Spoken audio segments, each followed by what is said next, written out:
नमस्कार, जय हिंद। मैं मोहन पाठक और बात करेंगे सुप्रीम कोर्ट के एक विशेष ऑर्डर की। और जो टिप्पणियां की गई हैं वो आपको जानना बेहद जरूरी है। अगर आप छात्र हैं तो आपको अपनी परीक्षाओं के लिए जानना है। अगर आप देश के नागरिक हैं तो आपको अपने अधिकारों के रूप में इसे समझना है। केंद्र सरकार ने क्या हलफनामा दिया और सुप्रीम कोर्ट में SC/ST आरक्षण पर क्रीमी लेयर को लेकर क्या क्या चर्चाएं हुई, सुप्रीम कोर्ट ने क्या कहा, सरकार ने क्या कहा, सब पर हम चर्चा करने की कोशिश करेंगे। देखिए, मामला क्या था। भारत में आरक्षण के समर्थन और उसके विरोध में लगातार आवाजें उठ रही थीं। जैसा कि पिछले दिनों हमने आपको दिखाया था और बताया था कि जंतर मंतर पर, साथ ही साथ राजस्थान में आरक्षण समाप्त करने के लिए या आरक्षण में बदलाव के लिए आवाज़ें उठी थीं और जिनके बारे में हमने डिटेल से वहाँ पे आपको वीडियोस दिखाए थे। लेकिन अब सुप्रीम कोर्ट में एक मामला निकल के सामने आया है और वो मामला क्या है। क्या दलित और आदिवासियों को भी आर्थिक आधार पर आरक्षण दिया जाएगा, ये सवाल बन रहा था। केंद्र सरकार ने सुप्रीम कोर्ट में इस संवेदनशील मुद्दे पर अपना रुख साफ किया। देखिए, SC और ST की बात हो रही है। SC यानी दलित और ST यानी कि आदिवासी। SC का फुल फॉर्म शेड्यूल कास्ट और ST का फुल फॉर्म शेड्यूल ट्राइब हो जाता है। केंद्र सरकार ने संवैधानिक प्रावधानों का हवाला दिया और कहा कि सुप्रीम कोर्ट में इस मुद्दे पर अपनी बात रखी।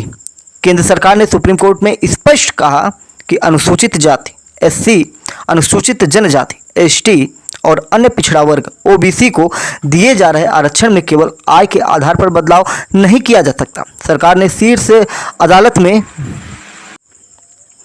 दायर अपने जवाबी हलफनामे में कहा कि आरक्षण की संवैधानिक व्यवस्था ऐतिहासिक, सामाजिक और शैक्षणिक पिछड़ेपन पर आधारित है, इसलिए इसे महज आर्थिक आधार पर नहीं किया जा सकता। केंद्र ने SC और ST कैटेगरी पर क्रीमी लेयर सिद्धांत लागू करने की मांग का भी विरोध किया। सरकार ने कहा कि सुप्रीम कोर्ट के पूर्ववर्ती फैसलों में क्रीमी लेयर का सिद्धांत केवल OBC आरक्षण के संदर्भ में विकसित किया गया है और इसे स्वतः SC तथा ST पर लागू नहीं किया जा सकता। सामाजिक न्याय एवं अधिकारिता विभाग की ओर से दाखिल हलफनामे में कहा गया है कि याचिकाकर्ता अदालत से आरक्षण नीति को नए सिरे से डिजाइन करने का निर्देश चाहते हैं, जबकि यह विषय पूरी तरह कार्यपालिका और विधायिका के अधिकार क्षेत्र में आता है। संविधान के अनुच्छेद 32 के तहत अदालत सरकार को किसी विशेष नीति बनाने का निर्देश नहीं दे सकती। यह हलफनामा सीनियर वकील रमाशंकर प्रजापति, वकील अश्विनी उपाध्याय, समता आंदोलन समिति और अन्य द्वारा दायर याचिकाओं के जवाब में दाखिल किया गया है। याचिकाओं में SC, ST, OBC और आर्थिक रूप से कमजोर वर्ग EWS के भीतर आय आधारित प्राथमिकता और उपवर्गीकरण लागू करने की मांग की गई थी, ताकि आर्थिक रूप से कमजोर लोगों को आरक्षण का लाभ मिल सके।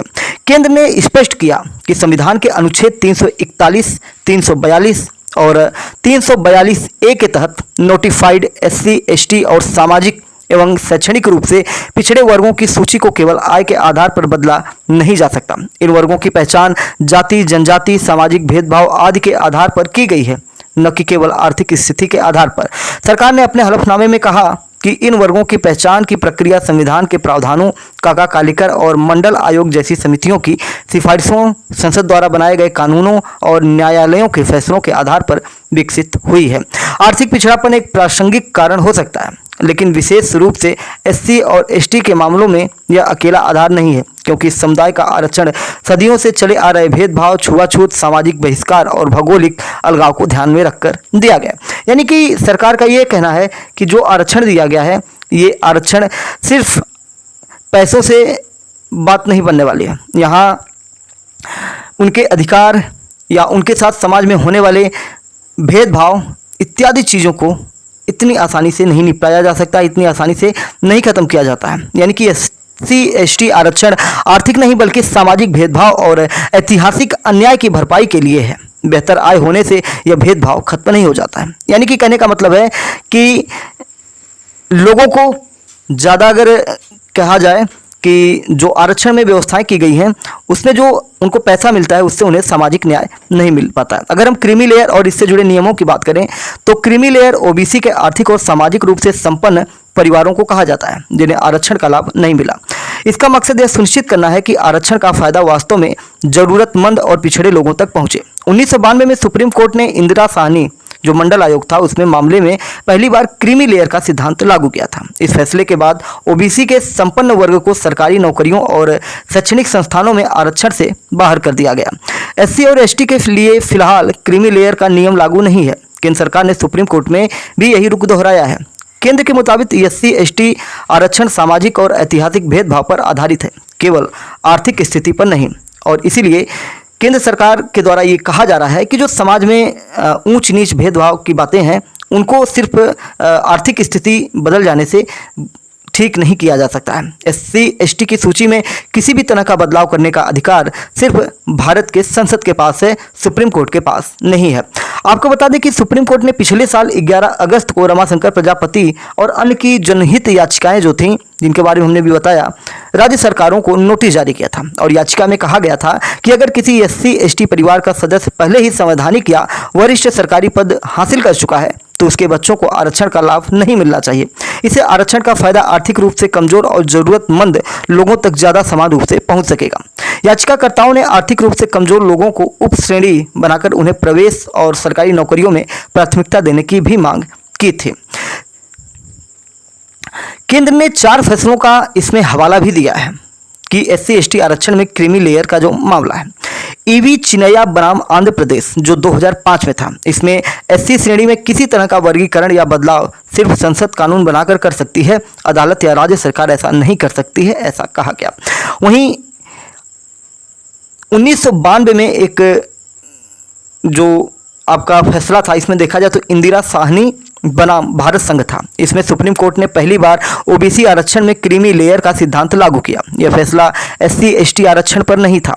वहीं एम नागराज बनाम भारत संघ जो 2006 में आया था, इसमें फैसले में क्रीमी लेयर का जिक्र हुआ, लेकिन केंद्र के मुताबिक यह सिर्फ सामान्य टिप्पणी थी, एससी एसटी पर इसे लागू करने का आदेश नहीं था। वहीं अशोक कुमार ठाकुर बनाम भारत संघ 2008 में जो फैसला आया, इसमें सुप्रीम कोर्ट ने स्पष्ट किया कि क्रीमी लेयर का सिद्धांत ओबीसी आरक्षण के संदर्भ में है, एससी एसटी आरक्षण के लिए नहीं है। यानी कि क्रीमी लेयर की अगर चर्चा की बात की जाए तो जो ओबीसी है उसमें तो इसको लाया जा सकता है, उसमें बहुत ज़्यादा बाध्यता नहीं होगी, लेकिन एससी एसटी में इसको लाना उचित नहीं होगा। और ये अगर इसमें कोई परिवर्तन होगा तो सिर्फ और सिर्फ संसद करेगी, सुप्रीम कोर्ट के पास ये अधिकार नहीं है।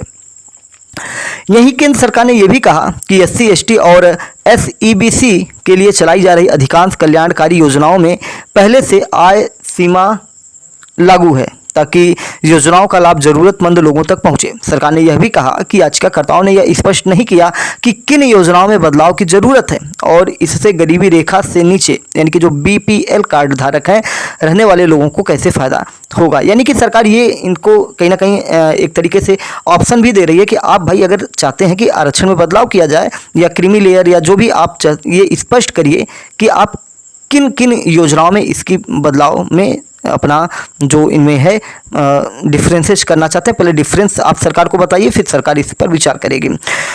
सुप्रीम कोर्ट ने 22 मई में ओबीसी आरक्षण से जुड़े एक मामले की सुनवाई के दौरान सवाल उठाया था कि अगर माता पिता दोनों आईएएस अधिकारी हैं तो उनके बच्चों को आरक्षण का लाभ क्यों मिलना चाहिए। जस्टिस बीवी नागरत्ना और जस्टिस उज्जवल भुइयां की बेंच ने कहा था कि जब शिक्षा और आर्थिक तरक्की से सामाजिक स्थिति बेहतर हो जाती है तो अगली पीढ़ी को भी लगातार आरक्षण देने की जरूरत पर विचार होना चाहिए। यह टिप्पणी कर्नाटक के एक ओबीसी उम्मीदवार के मामले की सुनवाई के दौरान आई थी, जिसे क्रीमी लेयर में आने के कारण आरक्षण का लाभ नहीं मिला था।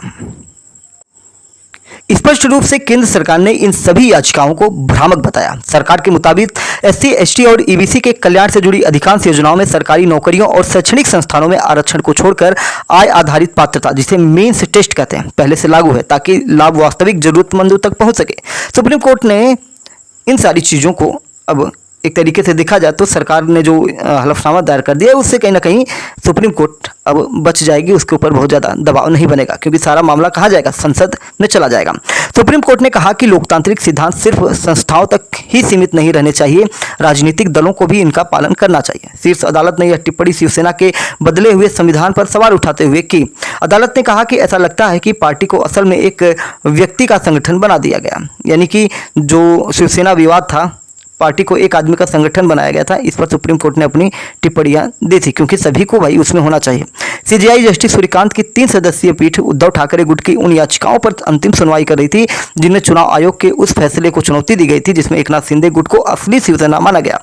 सीजेआई ने कहा, जब हम लोकतांत्रिक सिद्धांतों और लोकतांत्रिक मूल्यों की रक्षा करने वाली संस्थाओं की बात करते हैं तो स्वाभाविक रूप से यह सवाल उठता है कि क्या राजनीतिक दल को भी लोकतांत्रिक तरीके से काम करना चाहिए। जस्टिस बागची ने चुनाव आयोग के आदेश का जिक्र करते हुए कहा कि आयोग ने खुद डॉक्टर भीमराव अंबेडकर के संस्थागत ईमानदारी संबंधी विचारों का जिक्र किया है, दल बदल को संवैधानिक पाप बताया है। उन्होंने कहा कि आज दल बदल पाप की बजाय सम्मान का प्रतीक बन गया है। यानी कि जो चीज़ें हैं, अगर आप चाहते हैं कि बहुत सारी चीज़ों में बदलाव करें तो वो अपने आप में भी बदलाव करने की ज़रूरत होनी चाहिए। ये नहीं कि सिर्फ दूसरों के तरीके को अपनाया जाए। ठीक है, ये सारी चीज़ें हैं, तो हमने इस पर चर्चा की और आपको बताने की कोशिश की कि सुप्रीम कोर्ट ने इन मामलों में क्या क्या बातें कहीं, और SC/ST में जो है क्रीमी लेयर का जो सिद्धांत है उसको लागू करने से सुप्रीम कोर्ट क्या केंद्र सरकार ने जो हलफनामा दिया है उसमें ये सारी चीज़ें, यानी कि स्पष्ट तरीके से हलफनामे का अगर निचोड़ देखें तो इसमें कहा जा रहा है कि SC/ST वर्गों को सामाजिक बहिष्कार, जातिगत भेदभाव और ऐतिहासिक उत्पीड़न का सामना करना पड़ा है, और ऐसी स्थिति में उनके लिए आरक्षण का आधार आर्थिक नहीं बल्कि सामाजिक न्याय है। यह भेदभाव इनकी आय या बेहतर आर्थिक स्थिति से समाप्त नहीं हो जाता है, और कोर्ट को बदलाव का कोई अधिकार नहीं रहता है। सारे बदलाव के अधिकार संसद के पास हो जाते हैं। MPS हिंदी पर नए तो चैनल को सब्सक्राइब करके daily current affairs, news analysis के लिए हमारे साथ जुड़ जाइए। जय नमस्कार, भारत माता की जय।